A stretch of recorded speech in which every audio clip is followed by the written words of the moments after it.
Meu nome é Beatriz Costa, 43 anos, e a minha irmã deixou o filho dela de 2 anos comigo. Criei-o sozinha. Aos 20, ele criou uma aplicação que vale 2 milhões de euros. Depois, ela voltou de rompante com um advogado a exigir o dinheiro dele. Fiquei paralisada. O nosso advogado disse que podíamos perder tudo. Mas o meu sobrinho sussurrou: "Deixa falar." Os papéis dela, reclamações de custódia, registros financeiros, pareciam reais, como se ela tivesse estado sempre lá. 18 anos de mentiras e ela ali, com um sorrisinho. Sou analista de dados no Porto, Portugal. Esta é a nossa história. Há 18 anos, a minha irmã apareceu no meu apartamento, o miúdo de 2 anos a segurar-lhe a mão. Só umas semanas, disse ela, entregando-me a mochila dele. Desapareceu. Eu tinha 25 anos, não estava pronta para ser mãe, mas ele tornou-se tudo para mim.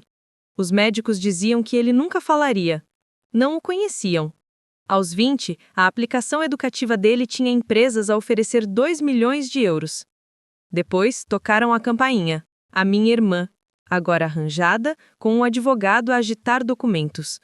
"É o meu filho", disse ela. "Mereço o dinheiro dele." Não me mexi. O nosso advogado franziu o sobrancelho. "Os papéis dela parecem legais, Beatriz. Pode ganhar." O meu sobrinho sentou-se calmo a observá-la. Tinha um plano. "Queres ver como um jovem de 20 anos virou um tribunal do avesso? Carrega no botão de subscrever e toca na sineta. Não vais acreditar no que vem a seguir." Era uma tarde, fria de outono, quando a Glória bateu à minha porta em Matosinhos. Estava ali com o filho de 2 anos, exausta, o casaco bem apertado. "Beatriz, preciso da tua ajuda", disse ela, voz baixa. "As coisas estão difíceis agora. Podes tomar conta dele um bocado? Só preciso de um tempo para me estabilizar." Prometeu que voltava, em 2 semanas, no máximo 1 mês. Assenti, pegando na mochila pequena. A Glória ajoelhou-se, deu uma palmadinha rápida na cabeça do miúdo e virou-se. As luzes do carro dela desapareceram na rua e foi a última vez que a vi. Liguei-lhe no dia seguinte, sem resposta. Deixei mensagens a pedir pormenores da rotina dele, o que gostava de comer, nada. Os dias viraram semanas. Continuei a ligar, mas o número dela ia direto para o voicemail. Depois foi desligado. Desaparecera por completo, deixando-me com uma criança que mal sabia cuidar. Aos 25, não tinha filhos próprios, experiência só de tomar conta dos miúdos dos vizinhos na faculdade. O meu trabalho de analista de dados significava horas longas ao computador, não a lidar com uma criança que não falava. O Tiago ficou no meio do meu apartamento, a olhar para o chão, as mãozinhas a bater quando o refrigerador zumbia alto. Encolhia-se a cada som, o tic-tac do relógio, uma buzina lá fora. Tentei dar-lhe o que pensava que as crianças comiam, cereais, fruta. Empurrava a tigela encantarolando um tom baixo que durava horas. Levei-o ao pediatra ao fim de 1 semana. O médico fez testes e confirmou o que eu suspeitava. Está no espectro do autismo, Dom Costa. Vai precisar de especialistas para fala e terapia sensorial. Inscrevi-o logo às consultas, conduzindo sempre pelo mesmo caminho, porque qualquer mudança o fazia gritar no banco de trás. Em casa, baixei as luzes, tirei os eletrodomésticos barulhentos e aprendi a comunicar sem palavras. Apontar para a cozinha era fome. Bater no ombro, se ele permitisse, era "vamos tentar algo novo." Uma noite não parava de chorar. Embalei-o devagar, mas ele enrijeceu a me afastar. Afastei-me, dando-lhe espaço, e ele acalmou, enroscando-se no sofá com a manta. Percebi que o toque nem sempre era conforto para ele. Ajustei tudo, tecidos macios, sem movimentos bruscos. O apartamento virou uma zona de silêncio, a minha vida social em pausa. Partilhei as minhas preocupações com a Elisa Mendes, a minha amiga que trabalhava como jornalista freelancer. Encontrávamo-nos para um café numa pastelaria tranquila perto do meu escritório. "Isto é avassalador, não come direito, tenho medo de estar a fazer mal." A Elisa ouviu, depois apertou-me a mão. "Já está fazendo mais do que a maioria faria. Vai um dia de cada vez." As palavras dela ajudaram-me a aguentar aqueles primeiros meses, lembrando-me que não estava sozinha. Na primavera seguinte, percebi que o Tiago precisava de mais estrutura do que eu sabia dar. Comecei com pequenas mudanças que se tornaram as nossas âncoras diárias. Todas as manhãs, pequeno almoço igual, papas de aveia simples com banana fatiada ao lado, nada a tocar. Se mudasse um bocadinho, empurrava a tigela e recusava comer. A ida à creche seguia um caminho exato. À esquerda, na Rua da Constituição, à direita, na Avenida da Boa Vista, sem atalhos.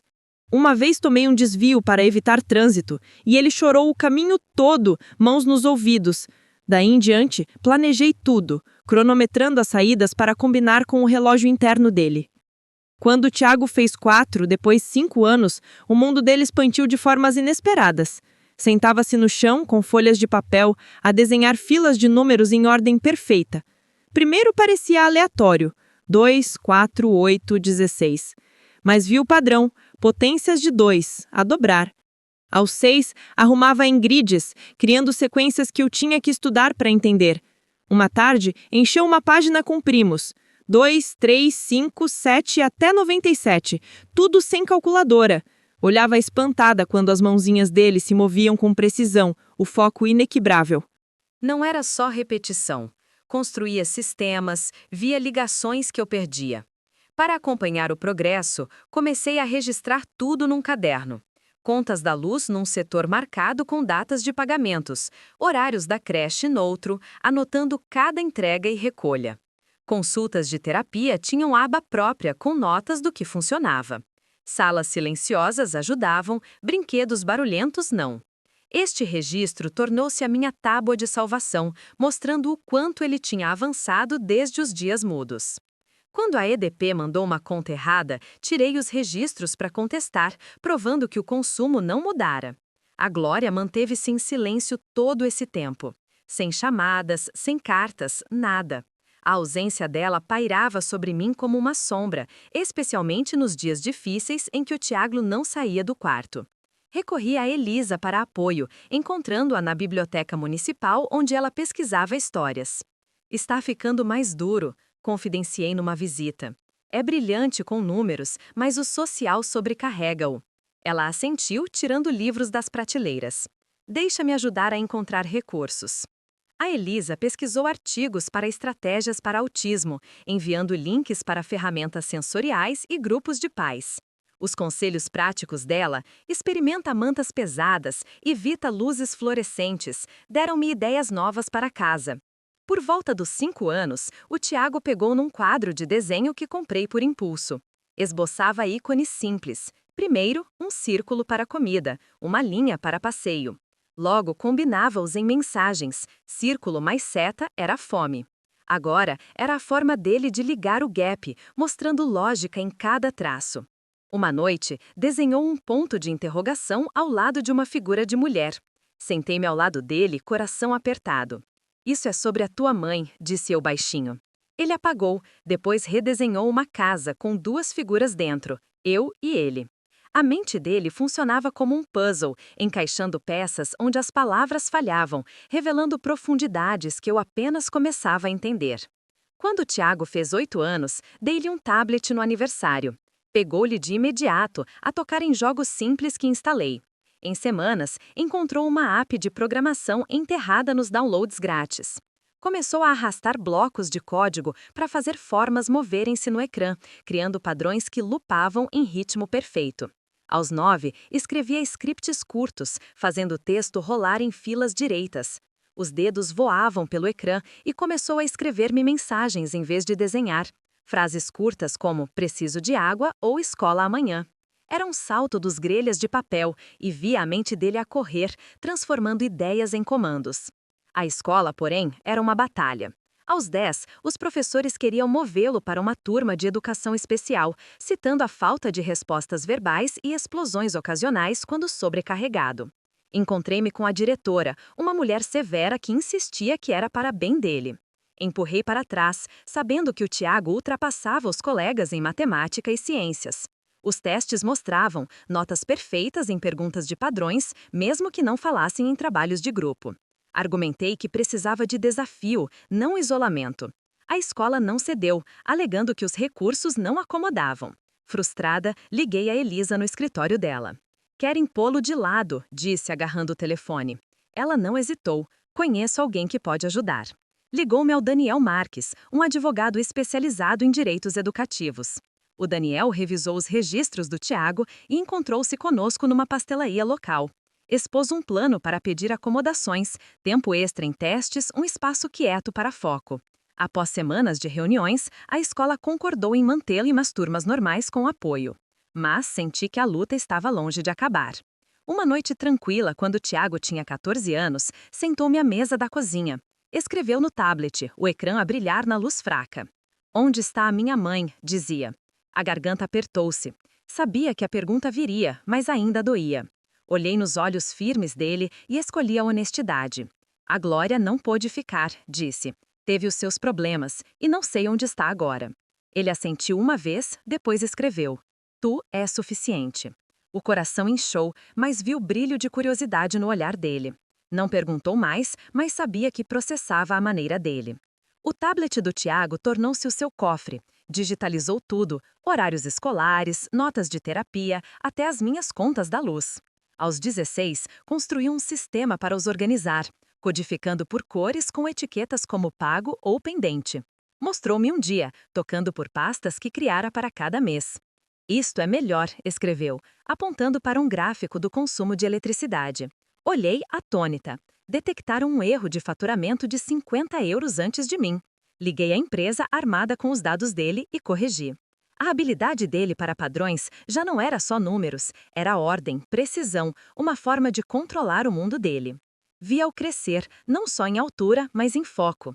Passava horas a ajustar projetos de programação, construindo apps pequenas por diversão. Um temporizador para os trabalhos de casa, um rastreador para os livros favoritos. A Elisa veio um fim de semana, maravilhada com o progresso dele. "Vai superar-nos a todos", disse rindo enquanto ele lhe mostrava um jogo que codificara. Assenti, mas dentro preocupava-me. O talento era inegável, mas o mundo nem sempre era gentil com meninos como ele. Continuei a empurrar, inscrevendo-o num campo de programação de verão no Porto, onde ele prosperou entre os outros tech. O professor lá mandou-me uma nota. "Ele vê padrões que outros perdem." Isso ficou comigo, uma confirmação silenciosa do que sempre vira. Aos 18, o Tiago ultrapassara as apps simples de programação, passando horas em cursos online para programação avançada. Ensinou-se Python, depois Machine Learning, ficando acordado até tarde para debugar algoritmos.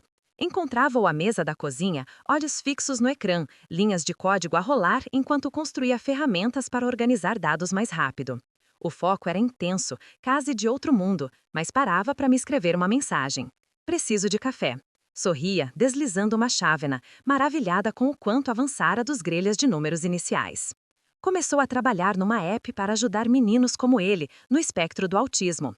Usava IA para adaptar lições ao ritmo deles, dividindo matemática ou leitura em padrões que podiam seguir. Mostrou-me um protótipo uma noite. Interface limpa com visuais interativos. "Ajusta-se", escreveu, apontando para uma funcionalidade que mudava cores com base na resposta do usuário. Fiquei atônita. Não era só inteligente, era intencional, construído da experiência dele. Apoiar-lhe esticou o meu orçamento. O meu salário de analista cobriu o básico, mas os projetos dele precisavam de mais. Um portátil mais rápido, armazenamento na cloud para os datasets.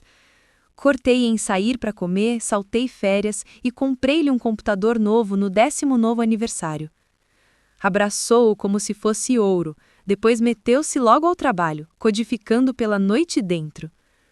No início de 2025, quando Tiago tinha 20 anos, a app dele chamou a atenção de uma empresa de educação no Porto. Convidaram-no a apresentar na sede deles no centro. Levei-o de carro, mãos apertadas no volante, nervosa por ele. Entrou com o tablet, calmo como sempre, e demo a app a uma sala de executivos. Ofereceram 2 milhões de euros na hora para comprar, com royalties para atualizações futuras. Esperei no lobby, coração a bater forte quando ele saiu e escreveu: "Conseguimos!" Abracei-o, lágrimas nos olhos, sabendo que era a vitória dele, ganha com anos de determinação silenciosa. A Elisa soube do sucesso dele por um newsletter tech. Ligou-me no dia seguinte, voz a vibrar de excitação. "Isto é enorme, Beatriz. Deixa-me escrever sobre isso." O artigo dela publicado numa revista regional detalhou como um jovem com autismo construiu uma ferramenta educativa revolucionária. Descreveu o foco, a inovação sem pena ou exagero, só a verdade do talento dele. Espalhou-se rápido, apanhado por blogs online e sites de notícias locais. Ao fim da semana, o nome do Tiago estava em alta nos círculos tech do Porto. Estranhos enviavam-me e-mails a elogiar o trabalho dele, pedindo entrevistas. Uma mãe escreveu: "A app do teu sobrinho ajudou a minha filha a ler a primeira frase." Mostrei-o e ele respondeu: "Bom." Era suficiente para ele, mas a atenção deixava-me inquieta. O mundo do Tiago era estruturado, previsível. Fama súbita não era.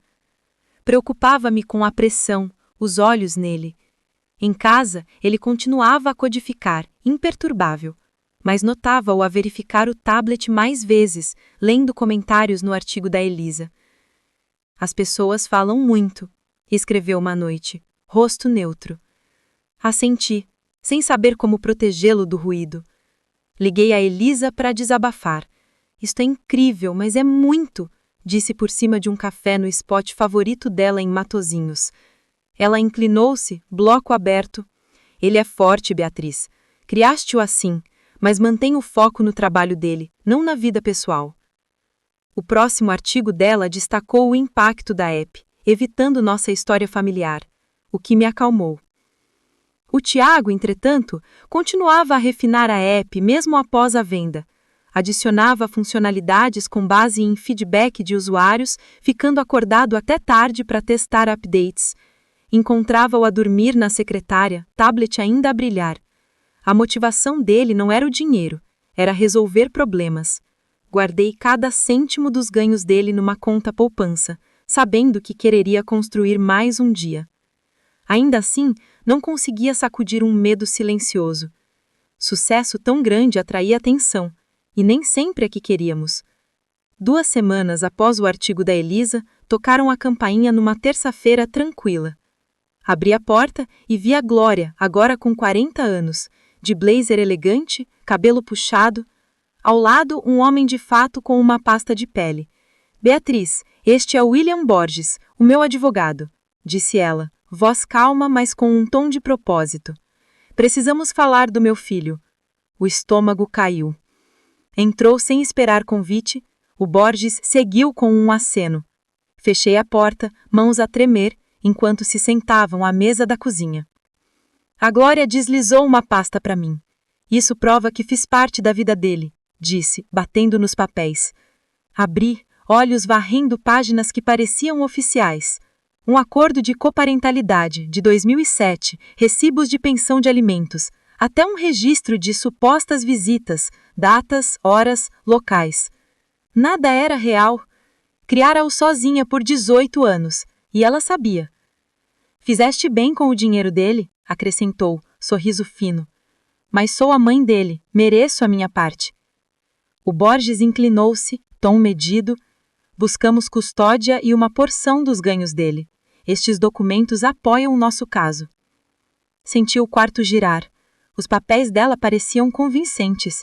Carimbos, assinaturas, marcas d'água. Como falsificara? Gaguejei. "Deixaste-o? Nunca ligou?" Os olhos da Glória se estreitaram. "Verifique os registros", disse. "Estive sempre lá." A mente correu imaginando os 2 milhões de euros em conta. Queria tudo. Desculpei-me, saindo para o corredor para ligar para Elisa. "Ela voltou", sussurrei, voz tremendo, "com um advogado e papéis que dizem que nunca saiu." A voz da Elisa era firme. "Não entre em pânico. Conheço alguém que pode ajudar." Deu-me o número do Miguel Dias, um advogado com reputação em disputas familiares. Encontrei-me com ele no dia seguinte no escritório dele, no centro do Porto. Era alto, com um ar calmo, e ouviu, enquanto eu despejei a história. A ausência da Glória, o sucesso do Tiago, o retorno súbito dela. Entreguei-lhe a pasta dela. Folheou, sobrancelha franzida. "Isso parece convincente", disse, pousando os papéis. "Acordos de coparentalidade, registros de pagamentos. É detalhado. Sem provas para desmentir, ela pode ganhar custódia e acesso aos fundos. Agarrei a cadeira, nós brancos. Mas é tudo falso, disse. Tem os meus registros, contas, tudo. O Miguel assentiu. Traga-os. Construímos um caso. Mas vai ser duro. Em casa sentei o Tiago e expliquei o que acontecia. Ouviu, rosto indecifrável, olhando para o tablet. Esperava pânico, mas não. Escreveu devagar, depois virou o ecrã para mim. Deixa-a falar, Lia. Fiquei gelada, confusa. O que queres dizer? Perguntei. Ele encontrou os meus olhos, firme e seguro. Depois escreveu de novo. Confia em mim. A calma dele abalou-me, mas assenti. Passara 18 anos a confiar nele em cada desafio. E isto não era diferente. Passei os dias seguintes a vasculhar os meus ficheiros, cada conta, cada nota de terapia, cada relatório escolar que guardara desde os 2 anos dele. Entreguei-os ao Miguel, que os organizou numa linha temporal da nossa vida, juntos. Avisou-me de novo. Os documentos dela são fortes. Precisamos de algo concreto para os expor. Sentia-me impotente, imaginando perder o Tiago, perder tudo o que construíramos. A confiança da Glória assombrava-me, o sorriso, a certeza, como se tivesse planeado isto há anos. Continuava a haver aqueles registros falsos de visitas, datas em que sabia que ela estava longe. O Tiago, porém, manteve o foco. Passava horas no tablet, não a codificar desta vez, mas a rever algo que eu não via. Quando perguntei o que fazia, escreveu. Não insisti, mas a determinação silenciosa dele deu-me um brilho de esperança. Talvez visse algo que eu não via. O tribunal no Porto parecia mais pequeno do que esperava naquela manhã. Os corredores estreitos ecoavam passos enquanto o Tiago e eu íamos para a sala de audiências, o Miguel Dias ao lado. O estômago revirava, sabendo que a Glória e o advogado dela, Borges, estariam à espera. Sentámos-nos à nossa mesa e olhei para o Tiago. Sentou-se direito, tablet na mão, rosto calmo como sempre. Agarrei o meu dossiê de registros, anos de contas, horários, notas, esperando que bastassem. A audiência começou e o Borges subiu primeiro. Apresentou os documentos da Glória com confiança, expondo o acordo de coparentalidade, recibos e registros de visitas. A Glória subiu ao estrado, voz firme enquanto tecia uma história de manter contacto. Liguei regularmente, alegou, olhando para a juíza. Mandei dinheiro quando pude, visitei quando o trabalho permitiu. Agarrei a mesa, unhas cravadas. Cada palavra era mentira, mas os papéis apoiavam. Datas, quantias, até notas manuscritas. A juíza, Helena Pinto, assentiu enquanto revia, expressão indecifrável. O coração afundou. Como lutar contra isto? O Miguel levantou-se para apresentar o nosso caso. Submeteu os meus registros, contas da luz, horários de terapia, relatórios escolares detalhando 18 anos a criar o Tiago sozinha. A Dona Costa tem sido a única cuidadora, disse, apontando para os meus registros meticulosos. Não há traço da Glória nisto. Mas a juíza, Helena, franziu o sobrerolho, folhando os papéis. Isto mostra os teus esforços, Dona Costa. Disse. Mas não há documento oficial de tutela. Sem ele, as alegações dela têm peso. Senti o ar sair do quarto. O Miguel avisara que podia acontecer, mas ouvir da juíza era um murro no estômago. Então o Tiago levantou-se, tablet debaixo do braço. Posso falar? Perguntou, voz clara, surpreendendo todos. A juíza, Helena, assentiu, curiosa. Ele foi à frente, ligou o tablet a um projetor e abriu uma app que construíra. Isto analisa metadados de documentos, disse, tocando no ecrã. Um gráfico apareceu mostrando datas de criação dos ficheiros da Glória. Estes foram feitos no mês passado. Continuou, fazendo zoom. As assinaturas estão alteradas digitalmente, fontes não combinam, espaçamento errado. Clicou de novo, revelando inconsistências nos recibos e desde transação duplicados, códigos bancários errados. A sala ficou em silêncio. O Borges remexeu-se desconfortável. E o rosto da Glória apertou. O Tiago não terminara. Abriu outro ficheiro, o seu arquivo digital próprio. Rastreio a nossa vida desde os 8 anos. Uma linha encheu o ecrã, contas, e-mails, notas de terapia, tudo com timestamp, cruz referenciado, ininterrupto por 18 anos. Não há registro dela, disse, apontando para a Glória. Sem chamadas, visitas, pagamentos. Mostrou um e-mail de 2007. Eu a implorar a Glória para responder, enviado para um endereço que voltou. A juíza, Helena Pinto, inclinou-se, olhos afiados. Isto é convincente, jovem, disse. Como construíste isto? É o que faço, respondeu o Tiago simplesmente. Vejo padrões. Olhei, orgulho misturado com incredulidade. Transformara o talento dele na nossa defesa. A juíza Helena pediu um intervalo para rever ambos os lados. 1 hora depois, voltou, voz firme. As provas mostram o cuidado exclusivo da Dona Costa pela criança. Os documentos da requerente são fraudulentos. Olhou para a Glória. Cometeu perjúrio e tentativa de fraude. Condeno-a em 10.000 euros e emite uma ordem de não contacto com o menor e os seus bens. Virou-se para mim. Dona Costa, a tutela é formalmente concedida a si. Ai, expirei, lágrimas a queimar os olhos. O Tiago apertou-me a mão, rosto ainda calmo, mas o aperto firme. A Glória saiu do tribunal sem uma palavra. O Borges atrás. Nunca mais a vi. A vitória pesava.